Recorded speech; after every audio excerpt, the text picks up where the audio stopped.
चौथा अध्याय इंद्र आदि देवताओं द्वारा देवी की स्तुति। महर्षि मेघा ने आगे कहा, अत्यंत पराक्रमी दुष्ट आत्मा दैत्यराज महिषासुर तथा उसकी असुर सेना के देवी के हाथ से मारे जाने पर इंद्र आदि देवता अपनी अपनी गर्दनें तथा कंधे झुकाकर प्रणाम करते हुए भगवती दुर्गा की उत्तम वचनों द्वारा स्तुति करने लगी। उसी समय सभी देवों के अंगों से अत्यंत हर्ष और उल्लास के कारण रोमांच हो आया था। स्तुति करते हुए देवताओं ने कहा, संपूर्ण देवताओं की शक्ति का समुदाय ही जिनका स्वरूप है, जो देवी अपने दिव्य शक्ति से संपूर्ण जगत में व्याप्त हैं तथा समस्त देवताओं और महर्षियों की पूजनीय हैं, उन जगदम्बा को हम भक्तिपूर्वक नमस्कार करते हैं। आप हम लोगों का कल्याण करें। जिनके अनुपम प्रभाव और शक्ति का पूर्ण वर्णन करने का सामर्थ्य सहस्त्र फनों वाले शेषनाग ब्रह्मा जी तथा महादेव जी भी नहीं रखते, वे भगवती चंडिका समस्त जगत का पालन और अशुभ भयों का नाश करने का विचार करें। जो पुण्य आत्माओं के घरों में स्वयं ही लक्ष्मी रूप से, पापियों के यहाँ दरिद्रता रूप से, विशुद्ध अंतःकरण वालों के हृदय में लज्जा रूप से निवास करती हैं, उन भगवती को हम नमस्कार करते हैं। हे देवी, आप विश्व का पालन कीजिए। हे देवी, बुद्धि से न किए जा सकने वाले आपके इस अगम रूप का, असुरों का नाश करने वाले महान पराक्रम का तथा समस्त देवताओं और दैत्यों के समक्ष युद्ध में प्रकट किए हुए आपके अद्भुत चरित्र का हम किस प्रकार वर्णन करें। आप संपूर्ण जगत की उत्पत्ति का कारण हैं। आप में सत्व, रज और तम तीनों गुणों का मौजूद हैं, फिर भी देव दोषों के साथ आपका संसर्ग नहीं। आप ही सबका आश्रय स्थान है। यह समस्त जगत आपका अंशभूत है, क्योंकि आपकी अधिभूता, अव्यकृता और प्रकृति है। संपूर्ण यज्ञों में जिसके उच्चारण से देवता तृप्ति लाभ करते हैं, वह स्वहा आप ही हैं।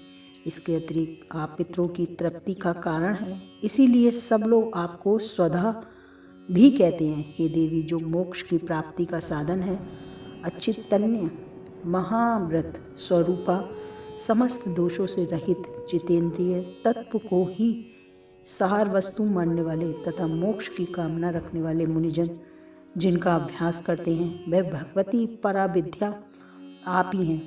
आप शब्द स्वरूपा हैं। अत्यंत निर्मल ऋग्वेद, यजुर्वेद और मनोहर पदों के पाठ से युक्त सामवेद का आधार भी आप ही।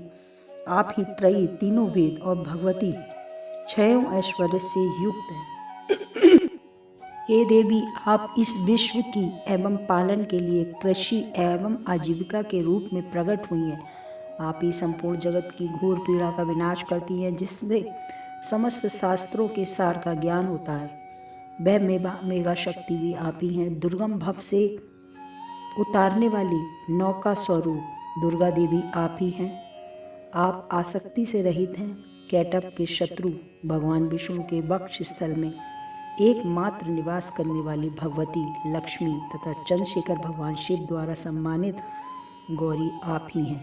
हे देवी, आपका मुख मुस्कान से सुशोभित निर्मल पूर्ण चंद्र के बिंब का अनुकरण करने वाला और उत्तम स्वर की स्वर्ण को मनोहर कांति से कमनीय है। आपके ये संपूर्ण यज्ञों में जिसके उच्चारण से देवी तृप्ति लाभ प्रदान करते हैं, वह स्वहा आप ही। हे देवी, आपका मुख मुस्कान से सुशोभित है, मनोहर कांति से कमनीय है। आपके परम कांति युक्त मुख को देखकर मूर्ख महिषासुर को क्रोध हुआ और सहसा उसने आप पर प्रहार किया। ये बड़े आश्चर्य की बात है। आप वही सुंदर मुख जब क्रोध के कारण लाल और विकराल हो गया था, तब उसे देखकर ही महिषासुर के प्राण क्यों नहीं निकल गए। यह उससे भी बढ़कर आश्चर्य की बात है, क्योंकि क्रोध पूरित यमराज को देखकर भला कौन जीवित रह सकता है। हे देवी, आप प्रसन्न हो। परमात्मा स्वरूपा, आपके प्रसन्न होने पर जगत का अभ्युदय होता है और क्रोध से भर जाने पर आप तत्काल ही कुलों का सर्वनाश कर डालती हो। यह बात अभी अनुभव में आई है। क्योंकि महिषासुर की यह विशाल सेना क्षण भर में ही आपके क्रोध से नष्ट हो गई थी। माँ भगवती सदा अभ्युदय प्रदान करने वाली, आप जिन पर प्रसन्न रहती हैं वे ही मान सम्मान प्राप्त करते हैं, वे उन्हीं को धन और कीर्ति की प्राप्ति होती है। उनका धर्म कभी शिथिल नहीं होता, वे ही अपने स्वस्थ स्त्री पुरुष भृत्यों के साथ भाग्यवान माने जाते हैं। हे देवी, आपकी ही कृपा से पुण्यात्मा पुरुष सर्वदा अत्यंत भक्त श्रद्धा पूर्वक सब प्रकार के धर्मानुकूल कर्म करता है और उसके प्रभाव से स्वर्ग लोक में जाता है। इसीलिए आप तीनों लोकों में निश्चय ही सभी प्रकार से अभिष्ट फल देने वाली हो। मातेश्वरी दुर्गे, आप स्मरण करने पर सब प्राणियों का भय हर लेती हो। श्रद्धालुओं द्वारा चिंतन करने पर आप उन्हें परम कल्याण कारक बुद्धि प्रदान करती हो। दुख दरिद्रता संकट और भय हरने वाली देवी, आपके सिवा दूसरी कौन है। आप चित्त सबका उपकार करने के लिए सदा ही दयार्द रहता हो। देवी, इन राक्षसों के मारने से संसार को सुख मिलेगा तथा ये राक्षस चिरकाल तक नरक में रहने योग्य भीषण पाप करते रहने पर भी संग्राम में आपके द्वारा मृत्यु को प्राप्त होकर स्वर्ग में जाएंगे। निश्चय ही यह सोचकर आप शत्रुओं का वध करती हो। हे परम शक्ति भगवती भवानी, आप शत्रुओं पर शास्त्रों का प्रहार क्यों करती हो। वो समस्त शत्रुओं को दृष्टिपात मात्र से ही भस्म क्यों नहीं कर देती। इसमें एक रहस्य है, ये शत्रु भी आपके शस्त्र से पवित्र होकर उत्तम लोकों में जाएं। इस प्रकार उनके प्रति भी आपका विचार अत्यंत कल्याणकारी रहता है। खड़ग के तेज पुण्य की भयंकर दीप्ति तथा त्रिशूल के अग्रभार की धनीभूत प्रभा से चौधिया कर जो असुरों की आंखें फूट नहीं गईं, उसमें यही कारण था कि वे मनोहर रश्मियों से युक्त चंद्रमा के समान आनंद में इस सुंदर मुख का दर्शन कर रहे थे। हे देवी, आपका शील दुराचारियों के लिए बुरे बर्ताव को दूर करने वाला है, साथ ही यह रूप ऐसा है जो कभी चिंतन में नहीं आ सकता, जिसकी किसी दूसरे से तुलना नहीं की जा सकती। आपका बल और पराक्रम तो असुरों का भी नाश करने वाला है, जो कभी देवताओं के पराक्रम को भी नष्ट कर चुके थे। देवताओं को त्रास देने वाले उन दैत्यों को स्वर्ग पहुंचाकर अपने शत्रुओं पर आपने दया ही प्रकट की है। हे वरदायिनी देवी, आपके इस पराक्रम की किसके साथ तुलना हो सकती है। शत्रुओं को त्रस्त करने वाले एवं भक्तों के लिए अत्यंत मनोहर ऐसा रूप भी आपके सिवा और कहाँ है। हृदय में कृपा और युद्ध में निष्ठुरता, ये दोनों बातें तीनों लोकों में एक केवल आप में ही देखी गई हैं। हे माता, आपके शत्रुओं का नाश करके त्रिलोकी की रक्षा की है। उन शत्रुओं को भी रणस्थली में मारकर स्वर्गलोक में पहुंचाया तथा उन्मत्त दैत्यों से प्राप्त होने वाले हम लोगों के भय को दूर कर दिया।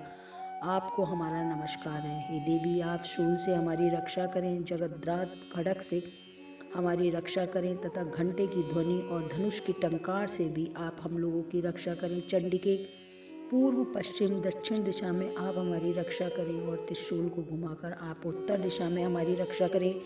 हे ईश्वरी, तीनों लोकों में आपको जो परम सुंदर एवं अत्यंत भयंकर रूप विचरते रहते हैं, आपके द्वारा आप हम उनके द्वारा भी आप हमारी तथा पृथ्वी की रक्षा करें। अंबिके, कर कमलों में शोभा पाने वाले खड्ग शूल गदा आदि जो अस्त्र हैं, उन सबके द्वारा आप सब ओर से हम लोगों की रक्षा करें।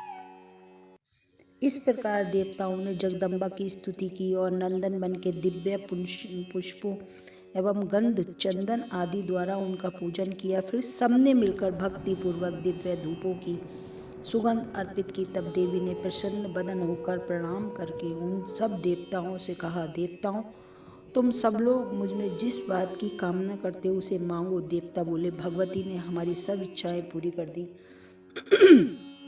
अब कुछ बाकी नहीं है, क्योंकि हमारा यह शत्रु महिषासुर मारा गया। महेश्वरी, इतने पर भी आप हमें वर देना चाहती हैं, तो जब जब हम आपका स्मरण करें तब तब दर्शन देके हम लोगों के महान संकट का निवारण कर दिया करें। हे प्रफुल्ल बदन अंबिके, जो मनुष्य इन श्रोतों द्वारा आपकी स्तुति करे उसे धन संपत्ति ऐश्वर्य देने के साथ वैभव भक्ति को भी बढ़ाने के लिए आप सदा ही उन पर प्रसन्न रही। महर्षि मेघा ने कहा, हे राजन, देवताओं ने जब जगत के कल्याण के लिए भद्रकाली देवी को इस प्रकार प्रसन्न किया तब वे तथास्तु कहकर वहीं अंतर ध्यान हो गई। हे भूपाल, इस प्रकार पूर्व काल में तीनों लोगों का हित चाहने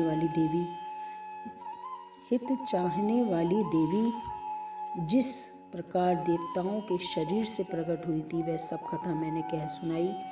अब पुनः देवताओं का उपहार करने वाली वे देवी असुरों निशुंभ का हनन करने तथा सब लोगों की रक्षा करने के लिए गौरी देवी के शरीर में जिस प्रकार प्रकट हुई वह सब कथा मेरे से सुनो। हे राजन, आगामी अध्याय में उस चरित्र का तुमसे वर्णन करूँगा। इति इंद्र स्तुति नामक चौथा अध्याय समाप्त।